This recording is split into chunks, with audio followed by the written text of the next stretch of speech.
Excuse me ভাই, আপনি কি বাংলাদেশি? জি ভাই, ভাই আমি তো অন্য গাড়িতে এখানে ঘুরতে আসছি, আচ্ছা তো এইখানে ঘোরার জন্য বেস্ট স্পট কোনটা? বুঝতে পারছি। আপনি মিলান শহরের দিকে সবচেয়ে ভালো সুন্দর টুরিস্ট পয়েন্টে আপনি যাইতেছেন, তাহলে আপনার ওই যে আপনার ওভারব্রিজটা দেখা যাচ্ছে, ওভারব্রিজে জি। ওখানে মেট্রো আছে। জি, জি। মেট্রো থেকে আপনি 3-4 মাথা লাগবে, ওখানে যায় আপনি দোমকের নাম আছে টুরিস্ট পয়েন্ট, ওখানে গেলে খুব সুন্দর একটা ঘোরার মতো হ্যাঁ সুন্দর একটা হ্যাঁ, আমি দমে গেছিলাম। দমর পরে কোনটা আছে?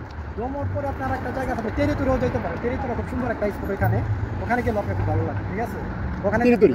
টেরিটুরি ওটা মেট্রোতে যাইতে হবে। এটা কেমনে যাবো? আপনার 5 number metro, 5 5 number number metro করে আপনার সাউথের ডিরেকশন যাবে, স্টেডিয়াম থেকে ডিরেকশন ওখানে যাবে। ওখানে গেলে মোটামুটি ওখানে ঘুরে অনেক মজা পাবে। মিলানে এই দুইটাই বেস্ট, টেরিটরি আর দমক। মোটামুটি সবাই এখানে ঘোরাফেরা করে, এখন খুব সুন্দর একটা জায়গা। ওকে ওকে, ধন্যবাদ, ওকে, অসংখ্য ধন্যবাদ। ওকে, আবার দেখা হবে। আল্লাহ হাফেজ।